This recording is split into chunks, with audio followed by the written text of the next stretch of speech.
All right, good morning, everyone. Thanks so much for joining us for First Alert Weather Plus. We are talking all about why do storms train. You've probably heard us talk about that. In fact, we were talking about that over the weekend into yesterday because we were worried about how slow a cold front was going to move through the area, and ultimately that was going to allow storms to kind of linger a little longer. Maybe a familiar sentiment along and south of the I-85 corridor. That's where we were kind of worried about with our very slow moving cold front yesterday that did end up bringing us severe weather as well. So we're going to kind of talk about why this setup happened. I'm sure if you're keeping up with national news, then you're seeing that there is catastrophic flooding in parts of Kentucky and Tennessee and across parts of the plains. And so there is a reason for that. And there's also a reason that we didn't have to deal with stuff like that. And we are going to kind of explain it, break down the meteorology behind it, and talk about kind of what to expect with this upcoming pattern. Are we going to see something similar? Or are we going to move into something a little more progressive, not quite as stagnant? So last week and into the upcoming weekend, what happened was a very strong ridge of high pressure built. And we called this particular area of high pressure the Bermuda High. It develops out over near Bermuda in the Atlantic Ocean. And that it's really prominent this time of year as well when we're starting to get into the warmer months and we're starting to go into hurricane season. This area of high pressure actually plays a key role in hurricane season. It's something that we kind of have to keep an eye on when storms and tropical waves start to develop because it can actually steer storms, and the stronger it is, normally that will steer it down south through the Caribbean Sea and then into the open warm waters of the Gulf. But when that pushes more out to sea, that can help steer storms more inland and along the Atlantic coast. So the way wind rotates around an area of high pressure, that's clockwise. And so essentially, as this area of high pressure built over the Atlantic and continued to take over the southeast, what that did was kind of create a force field. So see those arrows there? That's kind of giving you the idea of the direction of the wind around an area of high pressure. It kind of creates like a dome of protection for us, essentially. And not only does it protect us from storms, but it kind of creates a heat dome as well. In the summertime, we talk about these a lot. When these big ridges of high pressure develop, that's when we normally start seeing the like 100-degree temperatures in Texas first. We get all the storms to spew around it because it's steering it. So these high pressures essentially create steering currents, and this decided to park itself across the southeast, which was good for us. We had beautiful warm days, but bad for our neighbors out to the west. We had a really strong cold front develop and run into this area of high pressure, and what happened is essentially you had the upper levels, a high developing in the upper levels of the atmosphere. You had the jet stream trying to push this front forward, but that high was so strong, it was blocking it from moving. So it just ended up stalling. It had original forward motion through parts of the plains, and then once it made it into the Mississippi River Valley, it ran right into that high, and that high said, nope, you're not getting through. We are sitting right here. And so for about 3 or 4 days, we had really heightened severe threats out to our west, and all the thunderstorm activity stayed out there because, again, this area of high pressure kind of steered everything away from us. It protected us from the storms,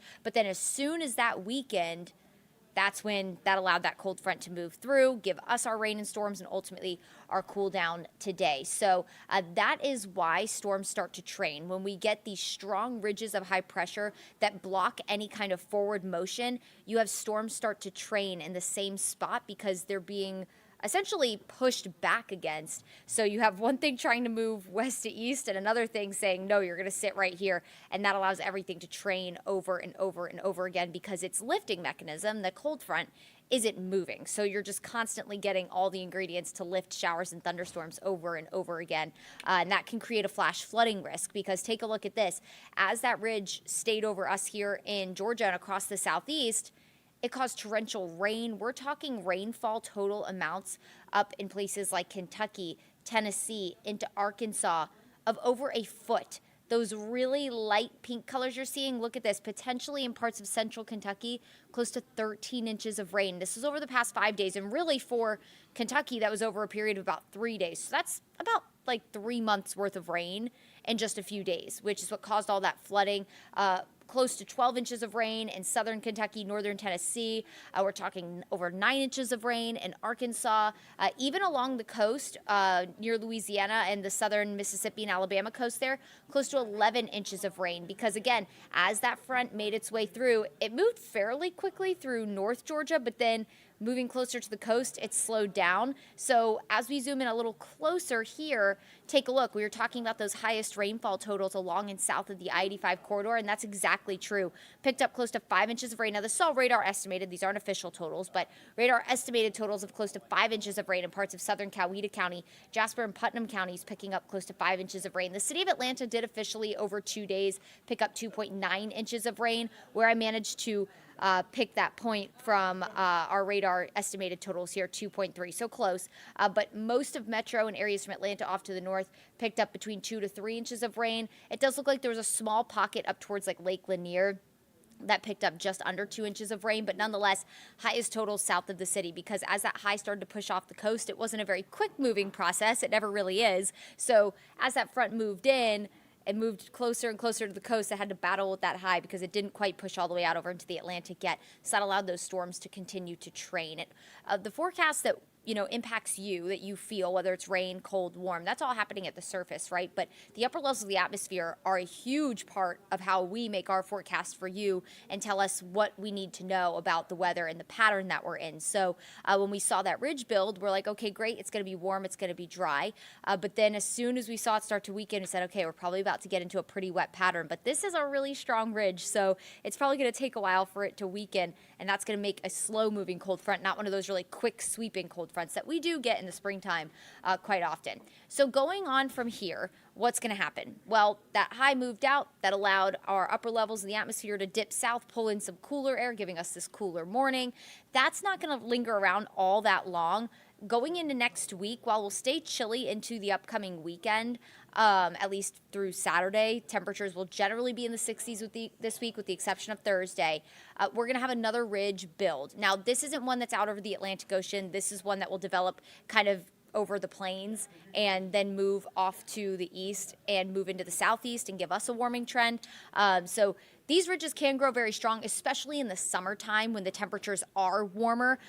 Ridges of high pressure thrive on warmer temperatures, and that's how they grow stronger. So this time of year, they don't necessarily get so strong that they're that pesky, but that Bermuda high that's out over the Atlantic Ocean's always warm, y'all. I mean, it can get a little chilly, I guess, in the winter time, but in the grand scheme of things, our oceans take a while to warm up and cool down. They generally stay at a pretty stagnant temperature until the summer months during hurricane season.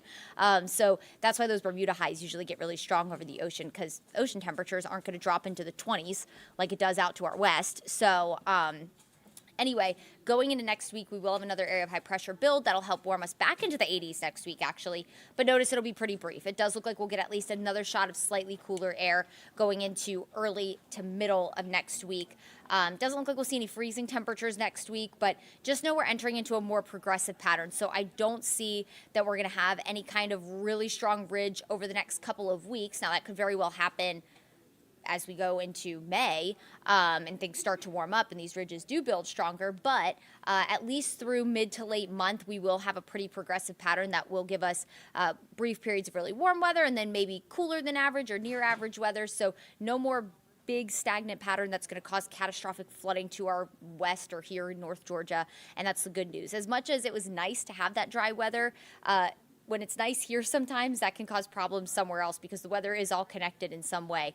So if you do have family or friends in Tennessee, Kentucky, out in the plains, the Mississippi River Valley, where they were just slammed with severe weather and flooding, while severe storms are definitely still possible, it doesn't look like there's going to be another 4-day severe weather event happening over the next week or so, because our pattern is going to be pretty quick moving in the upper levels, which can be good and bad in its own regard. So something we'll be watching for. Now, it does look like going into the end of the month, we will settle into a slightly warmer pattern, which will be nice if you ask me. So taking a look all the way into the end of the month, not quite to April 30th, but that last week of April, going into that last week of April, it does look like temperatures start to go slightly above average. Average this time of year is in the low 70s. So we will keep an eye on that. Of course, we will keep an eye on any more storms that do develop. But if you weren't with us, essentially, training of storms, that happens when the upper levels in the atmosphere, they get stagnant, usually a very strong ridge of high pressure that'll dominate, and that'll essentially block us, give us kind of a force field for a cold front it stops cold fronts from moving, and that makes showers and storms continue to just sit over and over. A front essentially helps lift all the rain and storms, and when it can't move, you're just constantly getting fuel for those storms to keep going and going and going until that ridge can move on out of the way and that blocking pattern can end and everything can continue to get a move on. But thankful that we don't have that pattern setting up this week, because I know our neighbors to the west can really use a break from all the rain and thunderstorm activity, that's for sure.